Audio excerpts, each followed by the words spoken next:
Here we go with another one. This week I want to share with you just some of the tinkering around I was doing in the shop this week.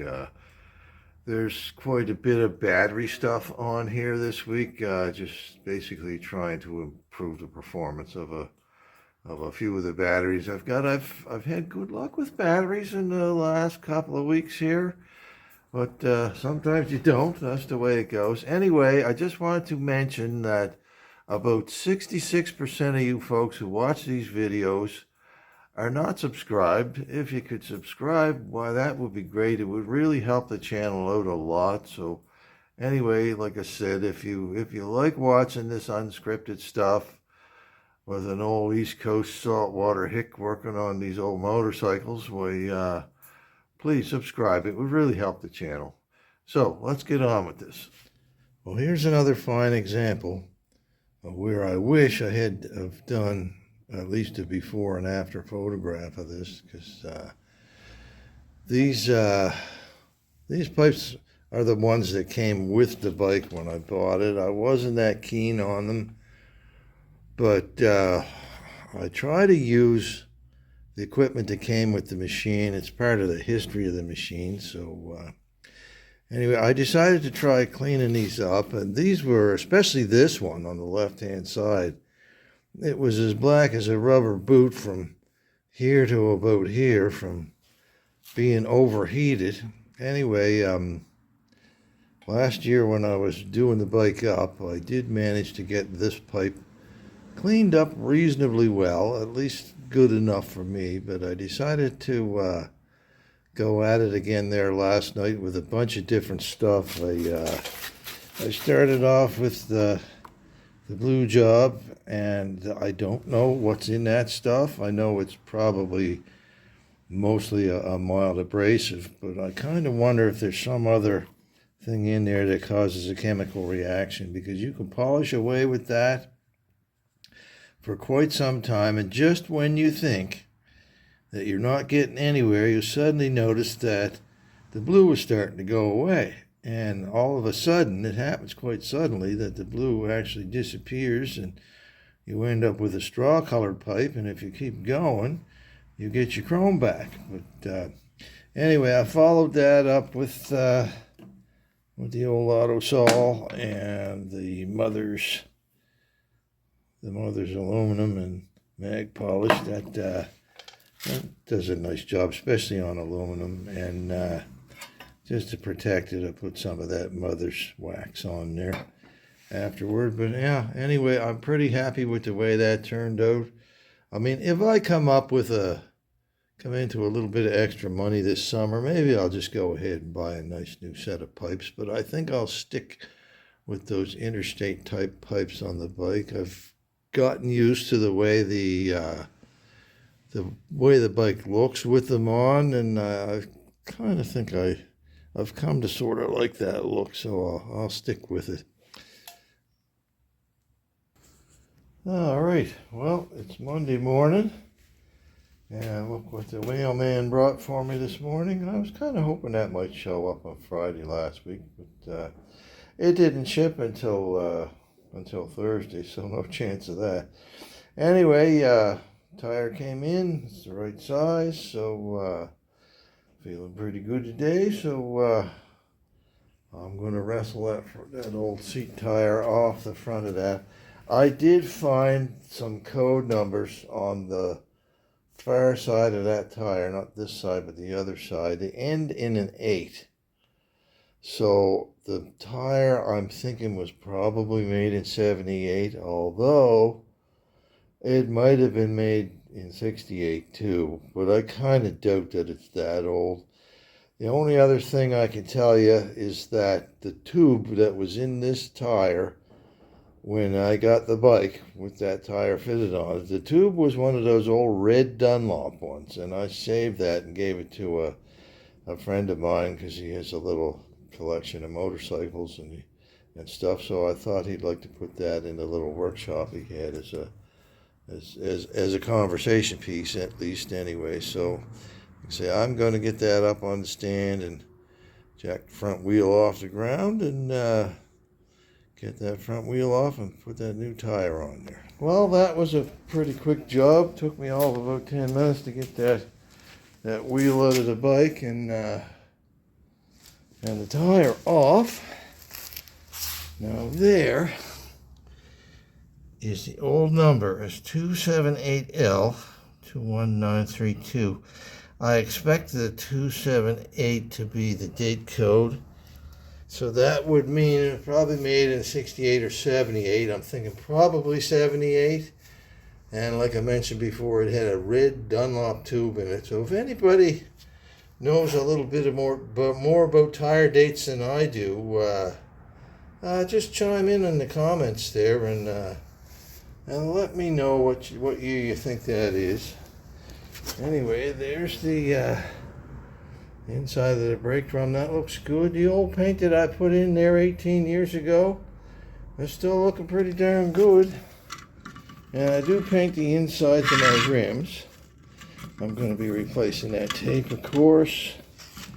And of course, when I took the brake off, everything was all full of that old black brake dust. So it's kind of too late for me. I mean, I've spent my life being exposed to asbestos and stuff. But anyhow, when I saw that, I sprayed it down with soapy water and wiped it up. Anything that's left on the floor, if it's got soap in the residue, the soap is going to hold hold any asbestos from going airborne. So it's safe to be around at the moment anyway. But yeah, anyhow, this is the original rim. I try to keep as much of the original equipment when I'm doing a restoration, and that rim was still in pretty good shape. So anyway, all I got to do is get some of the grease and grime off of there. I'll do that, I think, before I try to put the tire on. Then all I'll need to do when I get the wheel up in place is just wipe it off. But anyhow, let's get on with this job. You don't want to bother watching me wrestling a new tire onto an old rim. It's just boring. So I'll let you know what I got when I'm done. There's the old tire up on the wall next to the Spitfire. I'll just hang on to that for a while as a conversation starter, if nothing else. And I'll say it before, and I'll say it again. They sure don't make them like they used to. Anyway, there's the new tire on the old bike. While I had that apart, I cleaned all the brake dust, of course, as I mentioned before, out of the brakes, and gave the shoes and the drum a new surface with a bit of emery cloth. When I sanded the shoes, I did that outside. We're having a gale of wind today, so I stood upwind of it, so the dust would blow away from me instead of in my face. But what else do I do? Anytime I take a wheel off a bike, I usually grease the bearings. Most of my bikes don't have seal bearings in them, and the ones that do, it's not very hard to slip a grease needle underneath the bearing seal. Anyway, I always grease my bearings, and frankly, I think if you grease the bearings every time you change a tire, you may never need to change a wheel bearing ever in your life. But anyway, it'll be interesting to see whether that brake works a little better. It wasn't bad anyway. It was pretty decent for a 77-year-old brake. But anyway, it might be a little bit better with the brake dust out of there and a new surface on it. Who knows? Anyway, and the tire's on with a nice new heavy-duty tube in it. And so yeah, so the old ES2 is ready for the 2025 riding season. Yahoo! Okay, it's been battery time around here for the last week or so. I was fiddling around with the little batteries from the ES2 and the AJS. That battery's for the AJS. That one's fine. It's holding about 6.2 volts, which is good for a 6-volt battery. The other one I got holding about 6.3. So for a battery that wasn't holding any voltage at all, that one turned out good. These two here, this battery's only 2 years old. This one's a year old. This one's holding 12.2 volts right now. That's okay. I'd like to see it holding a little bit more than that, maybe 12.4, 12.5. But 12.2 is adequate. You've still got a good battery there. But that one came from last year's Norton project, the newer Commando that I have.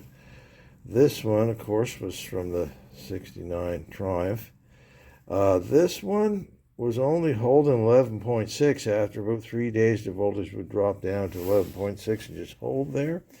Anyway, after slapping a couple of 100 amp loads on it and putting it back on the charger for about 12 hours, it actually came up pretty good. It's been holding almost 12.7 volts for the last 3 days.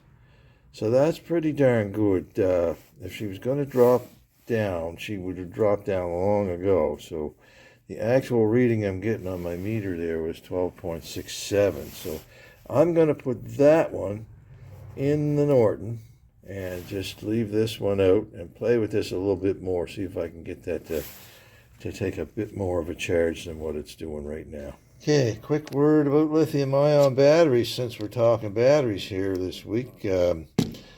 This little one is fried.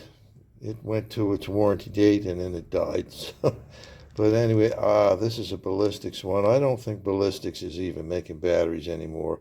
But Anti-Gravity still makes them. They're great little batteries. They're light as a feather. They're extremely small. And they're extremely power dense. Two things about them. Keep them charged. You don't want the power to go low. So if you leave this in your bike during the winter, the best thing to do is just disconnect the terminals. That way you know it's not going to have any kind of a power draw on it. And of course, it doesn't hurt to check it every once a month or so just to make sure it isn't going low on you. Because if it goes too low, it'll never charge up again. And the other thing is, you got to be careful about charging these things up. If you charge them at too fast a rate or too high a rate, they will get extremely hot and even catch fire. So, and what's the other thing I know about these? They started off being relatively on par with lead acid batteries as far as cost goes. But as soon as people started buying them, the prices went right through the roof. They're about twice as much as a regular lead acid battery is nowadays. But anyway, if you got restricted space you're putting them in, they're great for that. Just make sure you don't overcharge them. All right, well, I'm going to wrap this up here. This is the second battery that I was trying to get a little better charge into, and I was successful with that. And of course I should have been. It's only a year old, but this one has been sitting for 3 days now, and it's holding 12.6 volts, so I'm quite happy with that. And I'll just put that up on the shelf, charge that up about once a month for now, because that larger AGM battery, that's the one that goes in my good old trusty Commando. So anyway, this one here, I think I might have mentioned this came out of my old Yamaha 650. This battery was, I think, 8 years old when it finally wouldn't start the bike anymore. So I just decided to see if I could just get this to operate a little bit better. It's holding about 12.2 volts right now, but it has no capacity. When I hit this with the load, it just drops right to zero. So this battery would be okay. Like if I was wiring a bike and I needed a power source, this one here will work. So I'll just hang on to it. I'm not going to toss it out. But it certainly has done its service and owes me nothing. So thank you, old battery. You did a good job. And you will continue as my test battery for wiring up machines or just checking circuits and that sort of thing.